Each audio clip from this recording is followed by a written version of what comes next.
What's going on, guys? PepperBelly here, bringing you another PlanetSide 2 video talking about another sniper rifle. Going to be similar to my Parallax Impressions video, but this time I'm going to be talking about the Nyx, which is actually not even really classified as a sniper rifle. It's technically a scout rifle because of its semi-automatic fire, its 10-round magazine, and the fact that it just has a lot of high damage, but at the same time, it's not really ideal for super long engagement. So basically, I'm going to be talking about the pros and cons to using the Nyx compared to the Phantom, compared to the Parallax and the Artemis and all, the other stuff that goes along with pretty much every weapon in the Infiltrator's arsenal. I'm going to be going through this particular weapon, telling you exactly what it's suitable for, and my take on it, and what I think you can probably use the weapon for as well. So first things first, you can pick it up for around 700 station cash, which is not that bad. It's pretty much the price of every single standard weapon you could possibly get your hands on in the game, unless of course it goes on sale, or they have some kind of weird deal going on where it's like, alright, you can get it for like 2 station cash points. Well, it will never happen, but it would be nice to get something that cheap for once. But anyway, getting into the details of this, if you look at the statistics on this weapon, it has super high damage output. Like, it's literally maxed out. You can see I just dropped this guy in 3 rounds. Of course, I pumped out like 5 or 6, but in reality, it only takes 3 to 4 rounds to drop a guy. At longer ranges, I'm talking about 200 meters and beyond, it'll probably take around 4 to 5, because, this weapon does have the whole damage dissipates over distance thing that most sniper rifles have, and you will tend to notice it. You'll be seeing later on in the gameplay that I have that you'll actually notice that it takes a lot more rounds to actually kill someone, because it tends to be 2 rounds to drop a guy's shields completely, 3 rounds to usually finish him off, depending on what kind of armor the guy's wearing, what kind of class he is, stuff like that. Kind of also differentiates the outcome of how much rounds you actually have to put into someone, but generally it kind of comes around to the same thing. So it also does have a lot less velocity, so you're not going to be engaging targets at like those ranges in the first place without having to really compensate for the fact that the round travels significantly slower. Comparing it to like a carbine or something that is standard for pretty much light assault and engineers, even just assault rifles that the medics carry, you'll actually notice that this weapon has pretty slow velocity compared to, the round travels a lot slower than you would expect. It's not painfully slow that it makes it impossible to kill things. It's just, it's a lot slower than you would expect from a weapon of this caliber, of this particular class. You'd expect it to be like you pull the trigger, it meets its target in seconds, or actually slower than that. Seconds is pretty long actually compared to whatever. But anyway, moving on. A sight that I technically use, which you can see me using right now, which I actually favor for this particular weapon, is the 6x magnification scope. Reason being, it gives you enough zoom, but also having enough field of view to actually be able to see your targets, to engage targets at longer ranges. Now at the same time, this is the highest magnification scope you can possibly buy for this thing, which is perfectly fine, because using any other sight with higher magnification would be completely useless for the role that this weapon is actually designed for. So basically, you're not going to want to slap an 8x sight or something that's going to be completely overkill on a weapon that's not even really designed to engage targets at those ranges in which you would actually need to use a scope of such magnification. The 6x is already kind of pushing it, but it actually suits it beautifully, and it works absolutely tremendously, wonderfully. It's perfect. Where you're going to want to, the ballpark range you're going to want to have for the actual scopes on this weapon system is around 3.4 times to 4 times to 6 times, within that range, and you're pretty much going to be good to go. 3.4 times or 4 times doesn't really matter which one you pick. It's kind of more of what kind of reticle, what kind of the lines, chevron reticle, stuff like that, what you kind of prefer. Personally, I like the triangular ACOG style reticle, but that's just me. But even then, on this weapon, I'm actually just using the 6x magnification sight, because it just works so much better, because it actually has that perfect zoom that just fits the weapon beautifully, but also has enough field of view so you can actually see everything around your target whenever he's actually moving around, and you can actually it's a lot easier to aim and lead your target as well, since the velocity of this weapon is actually a lot slower than that of, say, the Parallax or V10, which is kind of a given because those are bolt-action sniper rifles, and this is a scout rifle, which is actually designed just to engage targets with precision, at the same time being able to put out enough rounds down range to suppress a target, or to make them run for cover, or be able to just drop a target as quickly as possible. Whereas bolt action, obviously, it's completely a lot slower, and you got to go for more precision-based shots. Another thing to really note about this compared to the Phantom, which is kind of important. The Phantom has a slower reload speed, but it has less recoil.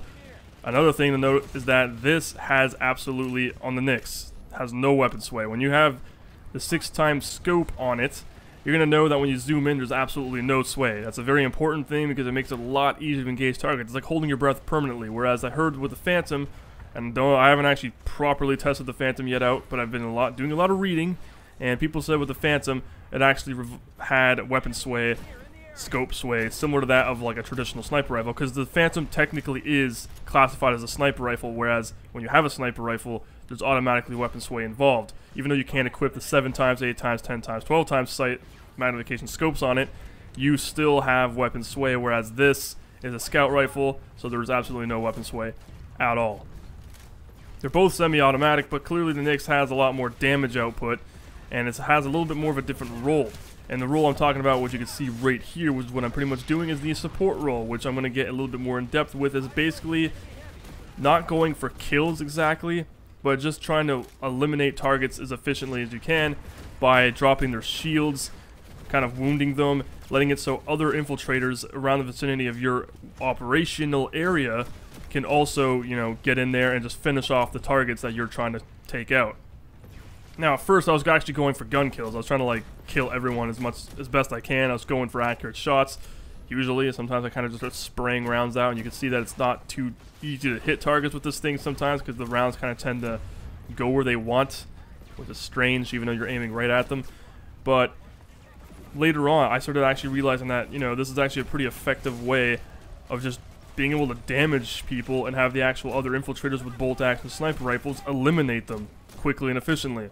It works wonderfully. It's actually a very great tool, and I've often thought about having an actual infiltrator space squad of 4 guys, 2 with Artemises, because that's kind of something I'm going to get into in my next video, where I'm going to talk about the Artemis, and then 1 guy with a Nyx, and then 1 guy with a Parallax or V10, preference there, whichever one. It would actually be a very ideal situation for gauging targets from any range, because I mean, you can just drop, this guy is able to put out enough rounds with a Nyx, and then the Parallax guy with a longer range sniper rifle that's bolt action, will be able to just eliminate him efficiently just by putting that 1 round in him. And considering it takes 2 rounds for a Parallax to drop a guy's shield completely and about 10% of his health, and it just takes the last round to finish him off, using this, you're taking 2 shots at a guy, which is the equivalent of 1 shot from a Parallax, roughly, and then he just takes that 1 last shot, and you can take him out.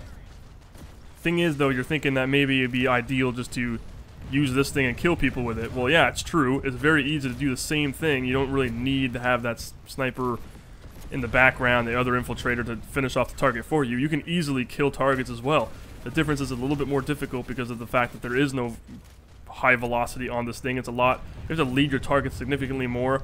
The round doesn't always get to its destination quite as efficiently as you'd like, and sometimes the damage output just doesn't seem to do your weapon justice, and it kind of plays around with you sometimes. Sometimes you have to hit your target, like I said, 5 times, which can be very annoying in some circumstances because they're able to run around, get into cover, and basically all it just turns into is you just going for those pot shots, trying to hit off targets as effectively as you can, which is pretty much the only thing you can really do with this thing. So the conclusion to pretty much that is that the weapon's incredibly effective at medium and long range, more so medium range because the velocity tends to match up just perfectly with it, whereas long range is to lead targets significantly more than you'd have to with other traditional weapons. However, if you're usually used to playing other games with different, more kind of trying to go for the realistic ballistics, example Battlefield 3, you're pretty much going to feel at home with how much you have to lead targets because it kind of feels similar to those games, which is kind of nice. But once you get used to like the Parallax and the V10, where the round's pretty much instantaneous on the target, it's going to be a little bit rough getting used to the fact that this round is a lot slower.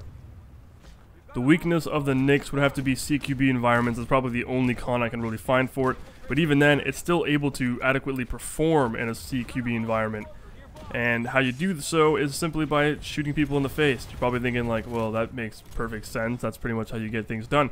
Well, in reality, that's just as simple as it is. Having like a smaller magnification sight on it will definitely help you to actually acquire targets in closer proximity to you pretty accurately as well, and actually be able to kill people quite effectively. The only drawback is the fact that the rate of fire is pretty slow for CQB environments. At longer ranges, it suits it just beautifully, because if you were able to shoot out faster than you were, like as fast as you could pull a trigger, how much recoil this thing has, you'd be bouncing all over the place.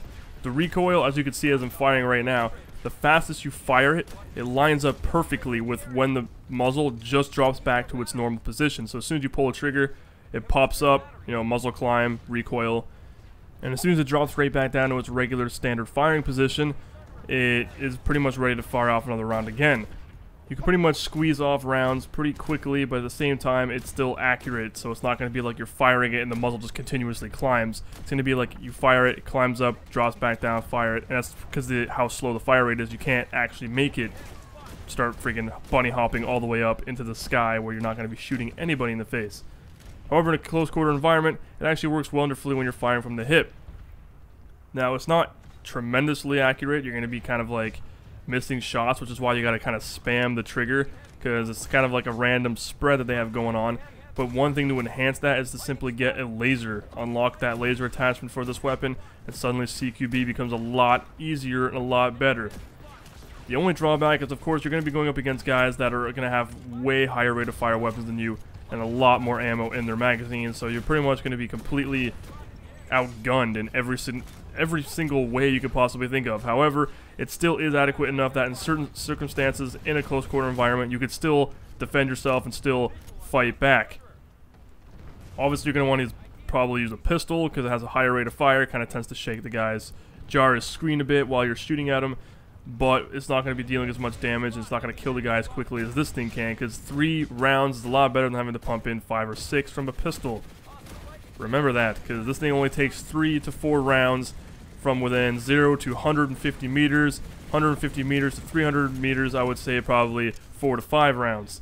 So it's not that much of a difference, but it does make a huge, huge difference when you're closer to a target and you're firing from the hip and you're actually being able to be accurate using the laser sight or whatever it is that you want to equip on this thing.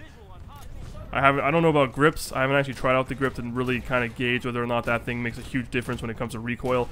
I know the grips are usually designed for horizontal spread, so whenever you start seeing the recoil, the muzzle is shifting horizontally, that's what it kind of reduces so it stays more vertical, so it's a little bit easier to control. Considering this weapon pretty much only goes vertically, I don't think the grip would actually make a significant difference.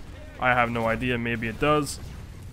So whether or not you want to actually give it a shot, you can, but to me I just didn't really see the need in wasting certs on that whenever I'm already content with how freaking amazingly this thing performs. So I pretty much wrapped up everything ridiculously fast. That was a lot faster than I was expecting. So I'm pretty much going to cut my commentary here, because, you know, I just finished reinstalling Skyrim on Steam and got like 30 plus mods for it, and it's just amazing, and I'm going to go play that while you probably watch this video and stuff, because that game is amazing suddenly, like, all over again. It's really weird.